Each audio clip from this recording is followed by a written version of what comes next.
કરે છે, સો પર સ્ટેબલ રહી અને પોતાની જે ઈચ્છાઓ, અનુકંપાઓ અને સર્વજનની આ સુખાકારીના ભાવમાં સામેલ થયા છે, બધાને પહેલા અભિનંદન અને વંદન કરું છું.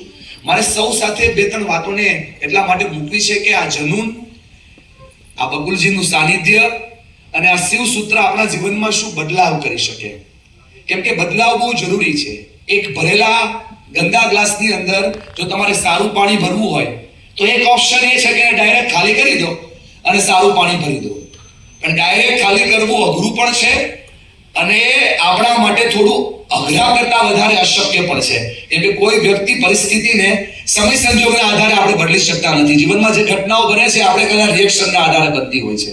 પણ જો એના ઉપર સતત સારું પાણી નાખવામાં આવે તો એ ગંદુ પાણી નીકળી પણ જાય છે અને એક સમય એવો આવે છે કે આખો ગ્લાસ સારા પાણીનો ભરાઈ પણ જાય છે. આ સતત પોલિશિંગ થઈ રહ્યું છે, મગજનું સતત પોલિશિંગ થઈ રહ્યું છે. અંતઃકરણનું બહુ અઘરો સવાલ અને